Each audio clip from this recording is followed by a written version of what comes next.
Hello friends, नवंकुर video lecture में kinematics में हम देखेंगे ग्राफ्स, कुछ इंपॉर्टेंट ग्राफ्स जिन पर बेस्ड क्वेश्चंस कंपटीशन एग्जाम में आप बिल्कुल देख सकते हैं और बहुत अच्छे से आते भी हैं।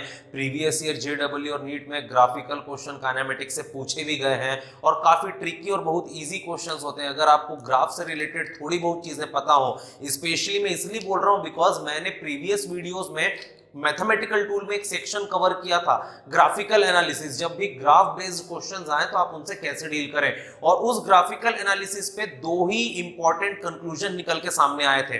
पहला कंक्लूजन ये था कि हर वो हिडन कैरेक्टर जिसे ग्राफ के थ्रू हमें फाइंड करना है, उसका फॉर्मूला अगर डिफरेंशिएशन बेस्ड है तो ग्राफ में आप फाइंड करते हैं स्लोप। और दूसरा केस ये था कि हर वो हिडन कैरेक्टर जिसे ग्राफ के थ्रू फाइंड करना है, उसका फॉर्मूला अगर इंटीग्रेशन बेस्ड है तो हम ग्राफ का फाइंड करते हैं एरिया अंडर ग्राफ। ये दो इंपॉर्टेंट कंक्लूजन्स थे। हर फॉर्मूला जो डिफरेंशिएशन बेस्ड है ग्राफ में वो स्लोप कन्वर्ट होता है, और हर वो फॉर्मूला जो इंटीग्रेशन बेस्ड है ग्राफ में वो एरिया अंडर ग्राफ बनता है। तो अगर इन बातों को आपने ध्यान में रखा है या फिर हमारे उस वीडियो को आप एक बार प्लीज देख लें तो आप आज की क्लास को अच्छे से समझ सकते हैं। तो आज हम स्टार्ट करेंगे काइनेमेटिक्स के ग्राफ। दो इंपॉर्टेंट ग्राफ्स हमको स्टडी करने हैं। पहला ग्राफ होता है पोजीशन या डिस्प्लेसमेंट टाइम ग्राफ, और दूसरा ग्राफ होता है वेलोसिटी टाइम ग्राफ। वैसे तो ग्राफ और भी आ सकते हैं, एक्सेलरेशन टाइम ग्राफ या और कुछ भी। आपको केवल समझ आना चाहिए कि एक्चुअल सोल क्या है इन ग्राफ की, कि कौन सा ग्राफ दिया है तो उससे क्या फाइंड किया जा सकता है और कैसे। एक बार अगर आप इस पैटर्न को कैच करेंगे तो मुझे नहीं लगता आपको मल्टीपल ग्राफ्स पढ़ने की जरूरत है। आप केवल इन दो ग्राफ, पोजीशन टाइम और वेलोसिटी टाइम ग्राफ को अगर आपने अच्छे से पढ़ लिया तो आप कोई सा भी ग्राफ काइनेमेटिक्स का डील कर सकते हो। तो इसलिए केयरफुली देखिएगा, सुनिएगा। अगर कोई डाउट रहे तो कमेंट बॉक्स में कमेंट जरूर कीजिएगा। तो पोजीशन टाइम ग्राफ, जिसे डिस्प्लेसमेंट टाइम ग्राफ भी कहा जाता है, S T curve, S means displacement, T means time, S T curve. जब भी हम कोई ग्राफ प्लॉट करते हैं तो इसमें दो कैरेक्टर होते हैं। ग्राफ हमेशा dependent variable versus independent variable का होता है। इंडिपेंडेंट वेरिएबल मतलब वो वेरिएबल जो अपने आप खुद को चेंज करे, और dependent variable it means function जो इंडिपेंडेंट वेरिएबल के चेंज होने से चेंज हो। जैसे कि अगर मैं आपको यहां पर बताऊं f of x, y is equals to f of x, y एक फंक्शन है x का।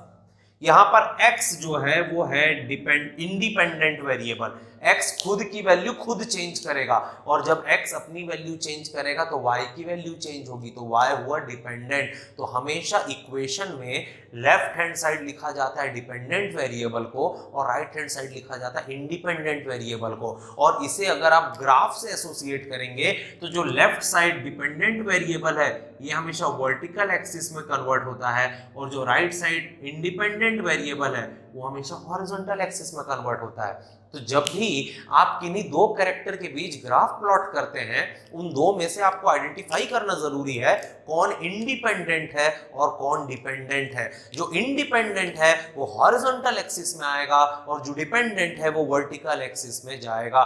तो यहां पर मैंने लिखा इन position time graph, position dependent variable है और ये वेरी करता है टाइम के साथ। इसका मतलब टाइम यूनिवर्सल इंडिपेंडेंट वेरिएबल है सर, इस बात को याद रखिएगा। टाइम को मैं अपने मूड के अकॉर्डिंग चेंज नहीं कर सकता, टाइम अपने अकॉर्डिंग चेंज होता है। तो टाइम यूनिवर्सल इंडिपेंडेंट वेरिएबल है, और टाइम के बदलने के साथ अगर कोई ऑब्जेक्ट अपनी पोजीशन में चेंजेस लाता है तो हम बोल सकते हैं कि time independent variable x axis में प्लॉट होगा, और पोजीशन जो टाइम के साथ चेंज हो रही है वो डिपेंडेंट वेरिएबल वाई एक्सिस में प्लॉट होगा। तो यहां पर मैंने एक्स एक्सिस मतलब हॉरिजॉन्टल एक्सिस में टाइम को लिया है, वाई एक्सिस मतलब वर्टिकल एक्सिस में डिस्प्लेसमेंट को लिया है। टाइम सेकंड में, डिस्प्लेसमेंट मीटर में। तो चलिए इस ग्राफ को हम बेसिकली स्टडी करना स्टार्ट करते हैं।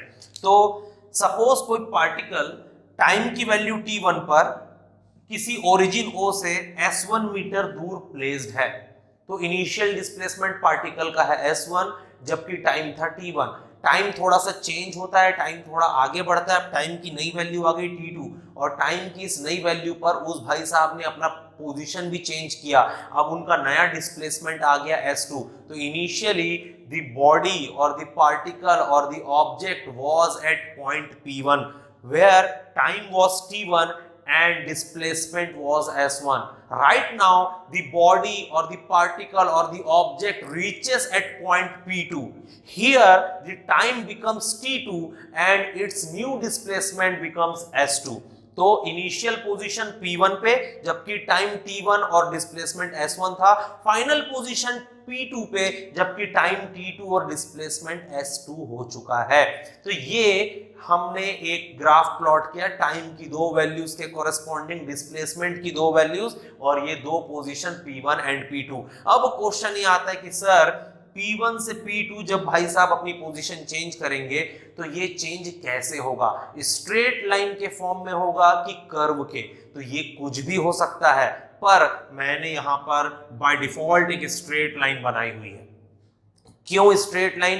बिकॉज स्ट्रेट लाइन के थ्रू एनालिसिस करना थोड़ा इजी है, तो हम एक इजीएस्ट केस को पकड़ के चलते हैं, स्ट्रेट लाइन के फॉर्म में ग्राफ बनाते हैं। हम ये बोलना चाहते हैं कि एक पार्टिकल P1 से P2 पोजीशन तक अपनी डिस्प्लेसमेंट को चेंज कर रहा है और ये चेंज एक स्ट्रेट लाइन के फॉर्म में ग्राफ में शो हो रहा है। जरूरी नहीं है ये हमेशा स्ट्रेट लाइन हो, ये कर्व भी हो सकता है, पर हमने स्टार्टिंग में कैलकुलेशन को इजी बनाने के उद्देश्य से इसको स्ट्रेट लाइन लिया हुआ है। हम पहले इस एक डिफॉल्ट ग्राफ को स्टडी करेंगे और उसके बाद हम स्पेशल केसेस पे जाएंगे। तो ये बाय डिफॉल्ट है कि भाई एक स्ट्रेट लाइन सबसे इजीएस्ट फॉर्मेट होता है किसी चीज को पढ़ने का, तो आप पहले ड्रॉ कर लो, देन इस ग्राफ को आप पूरा एनालिसिस कर लो और उसके बाद आप पॉसिबिलिटीज पे जाओ कि कौन सी पॉसिबिलिटीज होंगी तो ये स्ट्रेट लाइन ना रह के कर्व बनेगा या कुछ और होगा।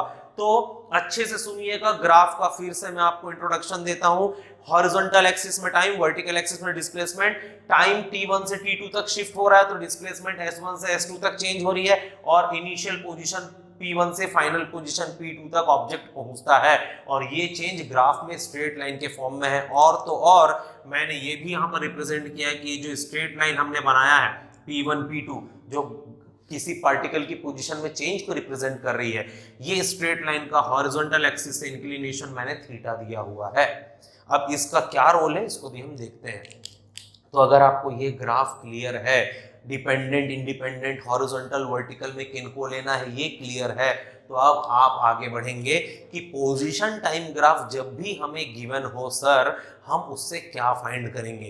तो याद करिए थोड़ा फ्लैशबैक में जाके कि पोजीशन और टाइम अगर आपको गिवन है, मतलब डिस्प्लेसमेंट और टाइम अगर आपको गिवन है, तो आप फाइंड क्या कर सकते हो सर? डिस्प्लेसमेंट और टाइम से तो केवल वेलोसिटी फाइंड की जा सकती है बस। तो position time graph helps us to find velocity, ये हमारी मदद करता है वेलोसिटी फाइंड करने में। अब हम जानते हैं वेलोसिटी इज इक्वल्स टू होता है change in displacement upon change in time, ये s2 minus s1 upon t2 minus t1, इसको मैंने इक्वेशन 1 दिया। अब थोड़ा ग्राफ से इस कंटेंट को रिलेट करते हैं, ग्राफ से रिलेट करेंगे। O to C, O से C ये s1 है और वर्टिकल एक्सिस में है इसलिए इसे मैं y1 लेकर चलता हूं। वैसे ही O to D ये s2 है, इसे मैं y2 ले रहा हूं। वैसे ही O to A ये x1 है, सॉरी ये t1 है जिसे मैं x1 ले रहा हूं और O to B ये t2 है जिसे मैं x2 कंसिडर कर रहा हूं। तो वेलोसिटी जो कि s2 minus s1 upon t2 minus t1 था, ये हो जाएगा y2 minus y1 upon x2 minus x1, या del y by del x, और del y by del x और कुछ नहीं होता, स्लोप होता है। आप याद करेंगे ग्राफिकल एनालिसिस मैथमेटिकल टूल में जब मैंने आपको पढ़ाया था तो change in vertical axis upon change in horizontal axis को हमने डिफाइन किया था एज स्लोप। तो यहां पर वेलोसिटी जो एक्चुअल में del S by del T होता है, ग्राफ में del Y by del X के फॉर्म में रिप्रेजेंट किया जाता है, या फिर वेलोसिटी जो एक्चुअल में फर्स्ट डेरिवेटिव ऑफ डिस्प्लेसमेंट होता है with respect to time, graph में ये first derivative of vertical axis with respect to horizontal axis होता है, और एक्चुअल में first derivative of vertical with respect to horizontal या फर्स्ट या change in vertical axis upon change in horizontal axis, ये actual में होता है slope of the given graph. Therefore we can conclude that in position time graph velocity is equals to slope of graph. जब भी आपको velocity पूछा जाए, position time graph given हो, आप वेलोसिटी फाइंड करने के लिए केवल और केवल स्लोप फाइंड करिएगा। और मैं आपको उससे भी रिलेट करूंगा कि मैंने जब ग्राफ पढ़ाए थे तब भी मैंने आपको कहा था कि हर वो फॉर्मूला जो डिफरेंशिएशन बेस्ड है, वेलोसिटी को देखिए, हर वो फॉर्मूला जो डिफरेंशिएशन या डिवीजन बेस्ड है वो फॉर्मूला ग्राफ में कन्वर्ट होता है स्लोप में। तो पोजीशन टाइम ग्राफ का स्लोप एक्चुअल में वेलोसिटी की वैल्यू आपको देगा। अब हम इसको थोड़ा और डीप डिटेल में डिस्कस करते हैं। वो ये है कि in right angle triangle P1P P2, P1P P2 ये एक राइट एंगल ट्रायंगल है। इस राइट एंगल ट्रायंगल में tan theta is equals to P2P upon P1P perpendicular by base, theta के फ्रंट वाला परपेंडिकुलर P2P और थीटा के एडजेसेंट बेस P1P, तो P2P बाई P1P। P2P को आप क्या लिख सकते हैं? P2P को आप BP2 माइनस BP लिख सकते हैं। वैसे ही P1P को आप CP माइनस CP1 लिख सकते हैं, तो BP2 minus BP upon CP minus CP1। और अगर हम पैरेलली देखें तो BP2 एक्चुअल में OD के इक्वल है और BP एक्चुअल में OC के इक्वल है, तो हमने इसे लिखा OD माइनस OC। वैसे ही अगर आप यहां पर देखें तो CP एक्चुअल में OB के इक्वल है और CP1 एक्चुअल में OA के इक्वल है, तो इसको हमने लिखा OB माइनस OA और OD एक्चुअल में Y2 है, OC Y1 है, यहां पर लिखा है ना OD Y2 OC Y1। वैसे OB X2 है और OA X1 है, यहां पर मैंने मेंशन किया हुआ है। तो एक्चुअल में tan थीटा की वैल्यू आ रही है Y2 minus Y1 upon X2 minus X1 और वेलोसिटी की भी वैल्यू सेम थी Y2 minus Y1 upon X2 minus X1। आप यहां से अगर रिलेट करेंगे तो del Y by del X। तो इक्वेशन अगर हम मैच करें, tan थीटा यहाँ पर वो वैल्यूज दे रहा है जो वेलोसिटी की भी वैल्यूज होती है। यहाँ पर S2 माइनस S1 या जो भी है इसको हम y के टर्म्स में लिखेंगे तो Y2 minus Y1 upon X2 minus X1 आएगा। तो एक्चुअल में जो वेलोसिटी की वैल्यू है वो आपके ग्राफ में tan थीटा की भी वैल्यू है। तो कहीं ना कहीं इक्वेशन 1 से कंपेयर करने पर मैं बोल सकता हूं वेलोसिटी tan थीटा है। इट मींस वेलोसिटी दो तरीके से फाइंड किया जा सकता है पोजीशन टाइम ग्राफ में। पहला, पोजीशन टाइम ग्राफ में velocity is nothing but slope of graph, और दूसरा पोजीशन टाइम ग्राफ में velocity is nothing but tan of theta, tangent of theta, where theta is the inclination of graph with respect to time axis. Time axis के साथ graph कितना incline है उस inclination के angle का tangent आपकी velocity के इक्वल होता है हमेशा। तो ये है पूरा कंटेंट पोजीशन टाइम ग्राफ, जिसमें वेलोसिटी फाइंड करने के दो तरीके, पहला तरीका स्लोप के थ्रू, दूसरा तरीका tan थीटा के थ्रू। अब कुछ स्पेशल केसेस, जैसा कि मैंने आपसे अभी अभी कहा था इनिशियली कि ये एक जनरल केस, हम डिफॉल्ट केस स्टडी कर रहे हैं। इस केस में हम कुछ स्पेशल कंडीशंस अप्लाई करेंगे और मल्टीपल केसेस निकालेंगे जो कि position time graph different shapes में हो सकता है। तो चलिए case 1, if theta is zero. Theta is zero मतलब ये जो ग्राफ आपका है, एक्चुअल ग्राफ ये जो आपका है, इसका इंक्लिनेशन यू। तो इफ थीटा इज जीरो, तो theta is zero, it means जो ग्राफ है P1 P2 ये पैरेलल होगा टाइम एक्सिस के। तो if theta zero that is P1 P2 parallel to time axis, then V is equals to tan theta which is tan zero equal to zero. इसका मतलब velocity zero, और velocity zero मतलब कौन सी position? Rest position. इसका मतलब वो graph जिसमें theta zero होगा वो ग्राफ रेस्ट पोजीशन को रिप्रेजेंट करेगा पोजीशन टाइम ग्राफ में। तो यहां पर ग्राफ कैसे ड्रॉ होगा? तो हम इसी ग्राफ को, ये जो हमारा ग्राफ है, हम इसी ग्राफ में थीटा को जीरो करते हैं तो ग्राफ फ्लैट हो जाएगा। तो ये है ग्राफ P1 P2 जो पैरेलल है टाइम एक्सिस के। और अगर कभी पोजीशन टाइम ग्राफ में ग्राफ टाइम एक्सिस के पैरेलल हुआ, इट मींस टाइम चेंज होगा पर पोजीशन चेंज नहीं होगी, इसका मतलब आपका पार्टिकल रेस्ट पोजीशन में है। केस 2 पर अब हम आएंगे। केस 2 मतलब if theta equal to 90 degree. अगर थीटा 90 डिग्री है, इसका मतलब जो ग्राफ है P1 P2 ये परपेंडिकुलर है टाइम एक्सिस के। इस केस में वेलोसिटी v इक्वल टू आएगा tan 90, और tan 90 होता है इंफिनिटी, और इंफिनिटी मतलब ऐसा कोई भी पार्टिकल अवेलेबल नहीं है पूरे वर्ल्ड में जिसकी स्पीड इनफाइनाइट हो। तो ये इम्प्रैक्टिकल केस है एक्चुअल में। और जब भी आप ये देखें कि पोजीशन टाइम ग्राफ गिवन है और ग्राफ वर्टिकल एक्सिस के पैरेलल है तो इसका मतलब वो इम्प्रैक्टिकल ग्राफ है जो इनफाइनाइट स्पीड को रिप्रेजेंट कर रहा है, मतलब जिसमें 0 सेकेंड में पार्टिकल अपनी पोजीशन चेंज करता है। याद रखिए ऐसा कोई पार्टिकल पूरे यूनिवर्स में नहीं है जो विद इन 0 सेकेंड्स अपनी पोजीशन शिफ्ट कर सके। सबसे ज्यादा स्पीड वाला पार्टिकल फोटोन को माना जाता है और फोटोन की भी एक फिक्स्ड स्पीड है, उसकी भी वेलोसिटी इनफाइनाइट नहीं है। Case number 3, theta is constant. It means first case में थीटा 0 था, सेकेंड केस में थीटा 90 हुआ, थर्ड केस में थीटा 0 से 90 के बीच कोई भी एक फिक्स्ड वैल्यू पर होल्ड किया जाए। तो if theta is equals to constant then velocity which is tan theta will be constant because theta constant तो tan थीटा कांस्टेंट। तो अगर tan थीटा कांस्टेंट है तो इसका मतलब कांस्टेंट वेलोसिटी वाला मोशन कौन सा मोशन होता है? Uniform motion. इट मींस ऐसा केस जिसमें ग्राफ का इंक्लिनेशन टाइम एक्सिस से हमेशा कांस्टेंट हो, इट मींस थीटा की वैल्यू कांस्टेंट हो, तो वो ग्राफ कहलाएगा graph for uniform motion, position time graph for uniform motion. और वो कैसा दिखेगा? तो एग्जैक्टली वो हमारे इस बाय डिफॉल्ट ड्रॉ किए गए ग्राफ से ही मैच खाता है। आप देख सकते हैं थीटा कांस्टेंट मतलब एक कांस्टेंट स्लोप की लाइन हमको ड्रॉ करनी है। इस केस में किसी भी दो रैंडम पॉइंट से आप एंगल निकालिए, दोनों ही एंगल की वैल्यू सेम आएगी। तो इट मींस जब भी आपको एक ऐसा ग्राफ गिवन है जिसमें थीटा नाइदर 0 नॉर 90 है, एक बिटवीन 0 to 90 कोई एक वैल्यू होल्ड करता है, तो उस केस में आप बोल सकते हैं कि वो position time graph uniform motion, it means motion with constant speed को रिप्रेजेंट करता है। तो ये जो ग्राफ हमने ड्रॉ किया था एक्चुअल में यूनिफॉर्म मोशन का ग्राफ है।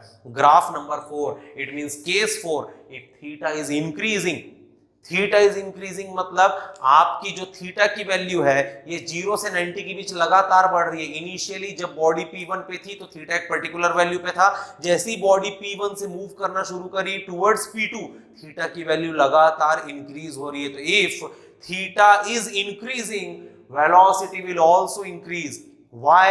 Because tan थीटा में थीटा की वैल्यू बढ़ाने से tan थीटा की वैल्यू भी बढ़ती है। आप ट्रिग्नोमेट्री के ग्राफ में देखिएगा tan 0 0, tan 45 1 और tan 90 इंफिनिटी है। तो जैसे जैसे एंगल 0 से 45 से 90 जाता है tan थीटा की वैल्यू भी इंक्रीज होती है। तो if theta is increasing velocity भी आपका इंक्रीज करेगा, और वेलोसिटी अगर इंक्रीज कर रहा है इसका मतलब ये नॉन यूनिफॉर्म मोशन है जो कि एक्सेलरेटेड है। इट मींस वेलोसिटी का इंक्रीज होना इज एक्सेलरेशन और वेलोसिटी का चेंज होना मींस नॉन यूनिफॉर्म मोशन। तो यहां पर non uniform because velocity change हो रही है, और ये चेंज इंक्रीमेंट के फॉर्म में, इसलिए एक्सेलरेटेड मोशन आप इसे बोलेंगे। और इसका ग्राफ बनेगा इस प्रकार जो मैंने यहां पर बनाया है, ये होगा कर्व। तो अभी देखिए 3 केस हमने स्टडी किए, case 1, case 2, case 3। Case 1 straight line parallel to X axis, case 2 straight line parallel to Y axis, case 3 oblique line with constant slope, case 4 में फर्स्ट टाइम आपने देखा है कर्व। और इस कर्व को जब आप देखेंगे ये कर्व ऐसे जा रहा है, नीचे थोड़ा कम कर्व ही है, ऊपर ज्यादा। तो एंगल देखिए यहाँ पे कर्व का स्लोप कम था, वहां पे कर्व का स्लोप ज्यादा है। तो थीटा 1 छोटा एंगल था, थीटा 2 बड़ा एंगल है। Theta is increasing, initial angle छोटा है और जो उसके आगे वाले एंगल्स हैं वो उससे बड़े हैं। तो जब भी कोई ग्राफ इस तरीके के स्लोप में दिखे तो आप समझ जाइए कि पहले एंगल कम था, फिर एंगल ज्यादा हुआ, फिर एंगल और ज्यादा। तो इस तरीके से ये बनेगा। और जब भी ऐसा वाला पोजीशन टाइम ग्राफ आपको दिखे इसका मतलब वो नॉन यूनिफॉर्म मोशन है जिसमें वेलोसिटी इंक्रीजिंग है, मतलब बॉडी एक्सेलरेट हो रही है। और आखिरी केस जो हमारा है वो है इफ थीटा इज डिक्रीजिंग। तो जब थीटा डिक्रीज होगा तो tan थीटा भी डिक्रीज होगा, और tan थीटा डिक्रीज होगा तो वेलोसिटी डिक्रीज होगी। It means again velocity change हो रही है, non uniform motion, but velocity decrease हो रही है। इसका मतलब रिटार्डेशन है वहां पर। रिटार्डेशन मतलब मंदन जो वेलोसिटी कम करे, एक्सेलरेशन मतलब त्वरण जो वेलोसिटी बढ़ाए। केस 4 और केस 5 दोनों ही केस में वेलोसिटी बदल रही है, इसलिए नॉन यूनिफॉर्म मोशन। पर केस 4 में वेलोसिटी बदल के बढ़ रही है और केस 5 में वेलोसिटी बदल के कम हो रही है। तो वो मोशन विथ एक्सेलरेशन था, ये मोशन विथ रिटार्डेशन होगा। और इसमें जो ग्राफ बनेगा उसका स्लोप प्रीवियस ग्राफ में नीचे से ऊपर जाता था, इस ग्राफ में यूं आएगा। तो इस ग्राफ में स्लोप ऐसा बनेगा। It means initially time t1 पर पोजीशन s1 थी, पार्टिकल समय के साथ दूर जा रहा है, पोजीशन उसकी बदलते जा रही है, पर ग्राफ ऐसा आ रहा है, ढका हुआ स्लोप रहेगा, उठा हुआ स्लोप नहीं, ढका हुआ स्लोप। ढके हुए स्लोप की खासियत रहती है कि पहले आपका स्लोप ज्यादा होता है और धीरे धीरे कम होते जाता है। तो ये देखिए, पहले ज्यादा, फिर कम, फिर कम। तो अगर इस तरीके का स्लोप आ रहा है तो इनिशियल एंगल बड़ा होगा और फाइनल एंगल छोटा होगा। इट मींस θ1 बड़ा और θ2 छोटा। तो यहां पर क्लियर है कि जो बाद में आने वाले एंगल्स हैं वो पहले वाले एंगल से छोटे हैं, इसका मतलब थीटा डिक्रीज हो रहा है। उस केस में बाद में आने वाले एंगल पहले वाले एंगल से बड़े होते थे, मतलब थीटा इंक्रीज होता था। तो पोजीशन टाइम ग्राफ में 5 इंपॉर्टेंट ग्राफ, पहला रेस्ट पोजीशन का ग्राफ जो हमेशा पैरेलल होगा टाइम एक्सिस के, दूसरा इनफाइनाइट वेलोसिटी का ग्राफ जो हमेशा पैरेलल होगा वाई एक्सिस के, तीसरा कांस्टेंट स्लोप का ग्राफ जो कि x और y के बीच में कांस्टेंट स्ट्रेट लाइन रहेगी और वो रिप्रेजेंट करेगा यूनिफॉर्म मोशन को, और बाकी दोनों कर्व वाले ग्राफ, एक में चढ़ता हुआ कर्व, दूसरे में उतरता हुआ कर्व, ये दोनों ही ग्राफ नॉन यूनिफॉर्म मोशन को रिप्रेजेंट करेंगे, एक विथ एक्सेलरेशन और दूसरा विथ रिटार्डेशन। तो हमने देखा पोजीशन टाइम ग्राफ क्या है, इसके थ्रू वेलोसिटी कैसे निकालें, दो तरीके से, पहला स्लोप और दूसरा tan थीटा, और फिर थीटा की डिफरेंट वैल्यू के लिए हमने 5 केसेस स्टडी किए पोजीशन टाइम ग्राफ के, जिसने हमें रेस्ट पोजीशन से यूनिफॉर्म मोशन और नॉन यूनिफॉर्म मोशन का पूरा नॉलेज दिया है। तो ये था आपका पोजीशन टाइम ग्राफ। अगला ग्राफ जो हमारा रहेगा वो रहेगा velocity time graph. Velocity time graph में सेम पैटर्न पे मैंने ग्राफ को फिर से ड्रॉ किया, यहां पर आप देख सकते हैं। डिफरेंस ये कि पोजीशन टाइम ग्राफ में वर्टिकल एक्सिस में पोजीशन होता था इन मीटर्स, मींस डिस्प्लेसमेंट, यहां पर वेलोसिटी होगी इन मीटर्स पर सेकंड। तो अगेन सेम कॉन्सेप्ट है, time universal variable, independent variable है, इसलिए हॉरिजॉन्टल एक्सिस में वेलोसिटी टाइम के साथ चेंज होगी, वो डिपेंडेंट वेरिएबल इसलिए वर्टिकल एक्सिस में। तो वर्टिकल एक्सिस में वेलोसिटी, हॉरिजॉन्टल एक्सिस में time. Again initial time t1 पर किसी पार्टिकल की वेलोसिटी v1 है, टाइम के चेंज होने पर वेलोसिटी भी चेंज होती है, तो उस पोजीशन p2 पर टाइम t2 और वेलोसिटी v2 हो जाती है। अगेन क्वेश्चन वही आता है कि सर टाइम t1 से t2 चेंज हुआ, वेलोसिटी v1 से v2 चेंज हुई, पोजीशन p1 से p2 चेंज हुई, पर ये चेंज कैसा हुआ? तो बाय डिफॉल्ट ये चेंज लीनियर हम कंसीडर करते हैं और स्ट्रेट लाइन के फॉर्म में रिप्रेजेंट करते हैं। तो ये एक फंडामेंटल ग्राफ हमारे पास रेडी हो चुका है, जिसको हम एनालिसिस करेंगे और इसके एनालिसिस के बेस पर हम फाइंड करेंगे कि क्या पॉसिबिलिटीज वेलोसिटी टाइम ग्राफ में हो सकती हैं। तो in velocity time graph velocity varies with respect to time, इसलिए वेलोसिटी डिपेंडेंट और टाइम इंडिपेंडेंट है और इस तरीके से ग्राफ प्लॉट होता है। अगला क्वेश्चन आता है कि सर अगर वेलोसिटी टाइम ग्राफ प्लॉट हो चुका है तो हम इस ग्राफ की हेल्प से क्या फाइंड कर सकते हैं? तो याद रखिए, वेलोसिटी एक ऐसा कैरेक्टर है जिसको आप डिफरेंशिएट करेंगे तो आता है एक्सेलरेशन और इंटीग्रेट करेंगे तो आता है डिस्प्लेसमेंट। इसका मतलब वेलोसिटी टाइम ग्राफ से दो चीजें हम फाइंड करते हैं, पहला एक्सेलरेशन और दूसरा होता है डिस्प्लेसमेंट। तो velocity time graph helps us to find acceleration and displacement. अब एक्सेलरेशन से स्टार्ट करते हैं। एक्सेलरेशन क्या है?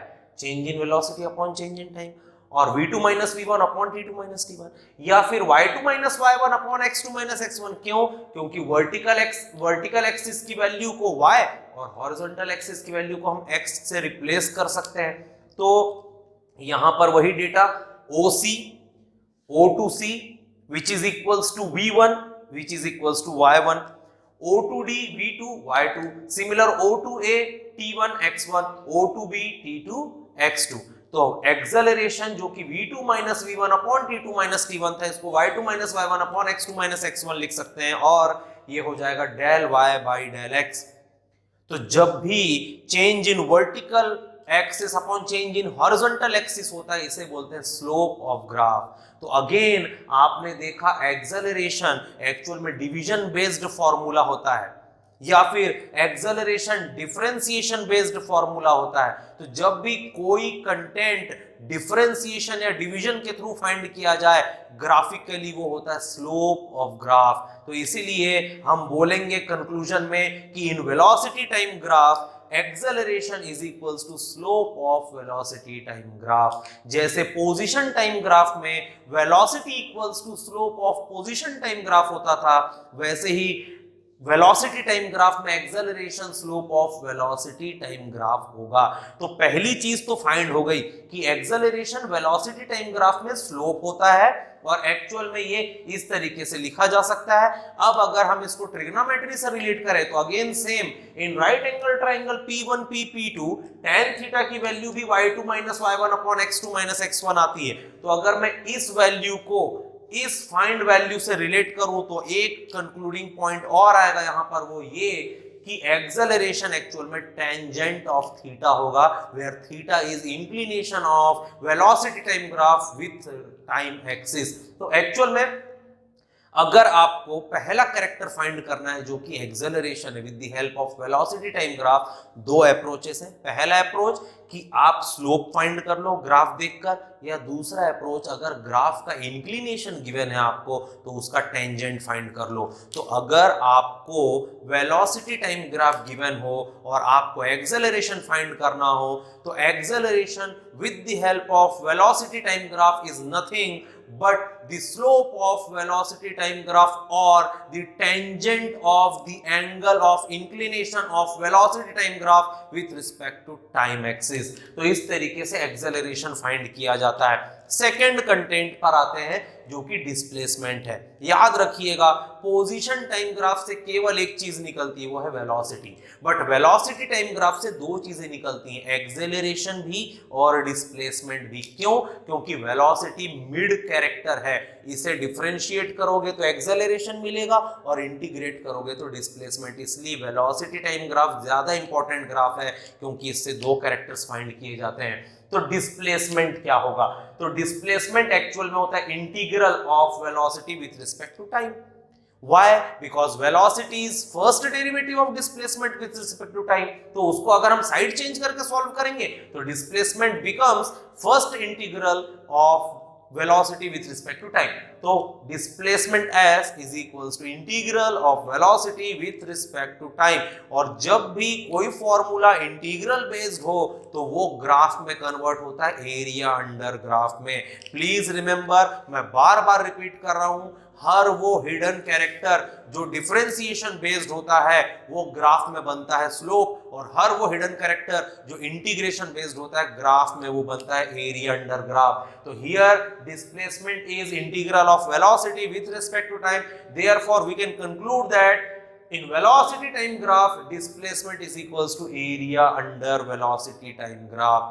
आपको अगर ये जानना है डिटेल में कि इंटीग्रल एरिया क्यों बनता है और डिफरेंशिएशन स्लोप क्यों बनता है तो आप प्लीज मैथमेटिकल टूल वाले हमारे वीडियोस पर जाइए और एक बार उनको अच्छे से देखिए। आपको पूरा डिटेल्ड एनालिसिस मिलेगा कि क्यों डिफरेंशिएशन स्लोप और इंटीग्रेशन एरिया में कन्वर्ट होता है। और अगर वो नॉलेज आपके ब्रेन में स्टोर है तो यहाँ पर आप केवल उसे यूज करेंगे कि सर जब भी कोई कैरेक्टर इंटीग्रेशन के थ्रू फाइंड किया जाएगा ग्राफ में वो बनेगा एरिया, और जब भी कोई कैरेक्टर डिफरेंशिएशन के थ्रू फाइंड किया जाएगा, ये देखिए, तो वो ग्राफ में बनेगा स्लोप। तो इस बात को हमेशा याद रखिएगा। तो displacement means area under VT graph और acceleration is slope of VT graph. तो अब स्पेशल केसेस में आते हैं। अभी तक हमने देखा एक जनरल वेलोसिटी टाइम ग्राफ जो कि बाय डिफॉल्ट हमने स्ट्रेट लाइन के फॉर्म में लिया था, उसके बाद उसके थ्रू हमने एक्सेलरेशन फाइंड करने के फॉर्मूले देखे, दो निकले, पहला स्लोप, दूसरा टेंजेंट ऑफ थीटा। दूसरा हमने डिस्प्लेसमेंट फाइंड करने का फॉर्मूला देखा, वो निकला एरिया अंडर वीटी ग्राफ। अब आते हैं डिफरेंट केसेस में, एक्चुअल केसेस में। Case 1, if theta is zero, theta is zero it means जो ग्राफ है आपका P1 P2 पैरेलल होगा टाइम एक्सिस के। तो if theta is zero, acceleration जो कि tan थीटा होता है वो भी जीरो हो जाएगा, और motion with zero acceleration is known as uniform motion. तो एक्चुअल में वो ग्राफ जो कि पैरेलल होगा टाइम एक्सिस के, वो ग्राफ कहलाएगा आपका graph for uniform motion. It means graph with constant velocity and zero acceleration. तो वेलोसिटी टाइम ग्राफ जब भी टाइम एक्सिस के पैरेलल हो, आप समझ जाइए वो ग्राफ एक्चुअल में यूनिफॉर्म मोशन को रिप्रेजेंट करता है। Second case, if theta is equals to 90 degree, अगर थीटा 90 डिग्री है, it means P1 P2 perpendicular, P1 P2 मतलब ये हमारा ग्राफ, P1 P2 परपेंडिकुलर होगा टाइम एक्सिस के, और अगर P1 P2 परपेंडिकुलर है टाइम एक्सिस के तो एक्सेलरेशन जो कि tan थीटा है उसकी वैल्यू आएगी acceleration a equal to tan 90, और tan 90 होता है इनफाइनाइट, इट मींस ये केस है इनफाइनाइट एक्सेलरेशन का। इनफाइनाइट एक्सेलरेशन मतलब zero time, within zero time आप स्पीड एक वैल्यू से दूसरी वैल्यू तक शिफ्ट कर रहे हो, और हमेशा याद रखिए इस पूरे यूनिवर्स में विद इन जीरो टाइम कुछ भी नहीं हो सकता, हर चीज थोड़ा ना थोड़ा टाइम लेती है, इसलिए ये एक इम्प्रैक्टिकल केस है जिसे केवल किताबों में पढ़ा जा सकता है, डेली लाइफ में आप इसे रियलाइज कभी नहीं कर पाएंगे। तो whenever the velocity time graph is parallel to vertical axis or can say velocity axis or y axis, it represents the impractical case which is not possible in real world। तो ये हमेशा ध्यान में रखिएगा, impractical case है, acceleration infinite कभी नहीं जा सकता। थर्ड केस में आते हैं हम, if theta is equals to constant, whenever theta is constant and it lies between 0 and 90, तो जब भी थीटा की वैल्यू 0 और 90 के बीच हो और एक फिक्स्ड वैल्यू रहे तो वो ग्राफ आपको मिलेगा जो ग्राफ हमने स्टार्टिंग में बाय डिफॉल्ट ड्रॉ किया था बिना कुछ जानकारी के। तो एक्चुअल में जो ग्राफ हमने बाय डिफॉल्ट ड्रॉ कर लिया था वो ग्राफ बिलोंग करता है theta is equals to constant पर। तो if theta is equals to constant, tan theta is also constant. If tan theta is constant, acceleration becomes constant because acceleration is nothing but tan theta. तो अगर tan theta constant तो acceleration constant, और acceleration constant तो ये कहलाता है motion with constant acceleration. It means uniform accelerated motion. तो actual में थीटा कांस्टेंट वाला जो ग्राफ होगा वेलोसिटी टाइम का, ये ग्राफ कहलाएगा यूनिफॉर्म एक्सेलरेटेड मोशन का ग्राफ। यूनिफॉर्म एक्सेलरेटेड मोशन मतलब सेकंड टाइप ऑफ मोशन जिसमें एक्सेलरेशन कांस्टेंट रहता है और वेलोसिटी वेरिएबल होती है। और इस केस में आपका जो वेलोसिटी टाइम ग्राफ है ये एक ऑब्लिक स्ट्रेट लाइन रहेगी between time and velocity axis. तो टाइम के साथ वेलोसिटी लीनियरली चेंज होगी, और अगर आप रैंडमली किसी भी दो पॉइंट पर एंगल फाइंड करेंगे तो एंगल्स की वैल्यू सेम आएगी। इट मींस जब भी आपको वेलोसिटी टाइम ग्राफ गिवन हो कांस्टेंट स्लोप वाला, आप तुरंत समझ जाइए कि वो ग्राफ एक्चुअल में यूनिफॉर्म एक्सेलरेटेड मोशन को रिप्रेजेंट करता है। इसके बाद case number 4, case number 4 is if theta is increasing, अगर थीटा इंक्रीज करेगा तो tan थीटा भी इंक्रीज करेगा, और अगर tan थीटा इंक्रीज करेगा तो एक्सेलरेशन भी इंक्रीज करेगा। अब अगर एक्सेलरेशन कांस्टेंट नहीं है, एक्सेलरेशन इंक्रीज हो रहा है, इसका मतलब आप यूनिफॉर्म एक्सेलरेटेड मोशन को छोड़ के नॉन यूनिफॉर्म एक्सेलरेटेड मोशन पर एंटर कर चुके हैं। तो ये कहलाता है नॉन यूनिफॉर्म एक्सेलरेटेड मोशन का ग्राफ, जिसमें आपका एक्सेलरेशन लगातार बढ़ रहा है, और इस ग्राफ को प्लॉट करते हैं इस कर्व के फॉर्म में, बिकॉज एक्सेलरेशन का बढ़ना मींस tan थीटा का बढ़ना, tan थीटा का बढ़ना मींस थीटा का बढ़ना, और थीटा का बढ़ना मतलब ग्राफ में थीटा पहले कम, फिर थोड़ा ज्यादा, फिर उससे ज्यादा। तो इस तरीके का कर्व आपको देखने के लिए मिलेगा जहां पर इनिशियल एंगल्स की वैल्यू हमेशा अपकमिंग एंगल से छोटी होगी। तो जब भी ऐसा कोई ग्राफ आपको देखने मिले जिसमें स्लोप नीचे से ऊपर की ओर चढ़ रहा हो और वो वेलोसिटी टाइम का ग्राफ हो, तो आप समझ जाइए वो non uniform accelerated motion means increasing acceleration वाले मोशन को रिप्रेजेंट करता है। और आखिरी केस है case 5, if theta is decreasing, theta अगर कम होगा तो आपका tan थीटा भी कम होगा, और tan थीटा कम होगा तो एक्सेलरेशन भी डिक्रीजिंग होगा। एक्सेलरेशन का डिक्रीज होना मतलब रिटार्डेड मोशन कहलाता है, ये मंदित गति कहलाती है कि एक्सेलरेशन आप कम कर रहे हैं तो वेलोसिटी भी धीरे धीरे धीरे आपकी कम होगी। तो इस केस को ग्राफ में ऐसे समझ सकते हैं कि इनिशियल टाइम t1 पर आपकी वेलोसिटी ज्यादा थी, अभी आपने रिटार्डेशन अप्लाई किया, एक्सेलरेशन को लो कर रहे हो आप, तो वेलोसिटी आपकी ज्यादा नहीं होगी, वो भी कम होगी। तो इनिशियली वेलोसिटी ज्यादा थी, फाइनली वेलोसिटी रिड्यूस होगी, तो इस बार ग्राफ नीचे उतरेगा। तो ग्राफ एक कर्व के फॉर्म में अगर नीचे आ रहा है तो ये रिप्रेजेंट करता है पहले स्पीड ज्यादा बाद में स्पीड कम। और स्पीड कम कब होती है? जब रिटार्डेशन अप्लाई किया जाए, मतलब एक्सेलरेशन की वैल्यू कम की जाए। तो इस केस में जब भी इनिशियल एंगल्स की वैल्यू ज्यादा होगी फाइनल एंगल्स के कंपैरिजन में, तो आप कहेंगे कि नॉन यूनिफॉर्म मोशन में रिटार्डेशन वाला मोशन है, जिसमें लगातार वेलोसिटी डिक्रीज हो रही है बिकॉज आपका एक्सेलरेशन भी डिक्रीज हो रहा है।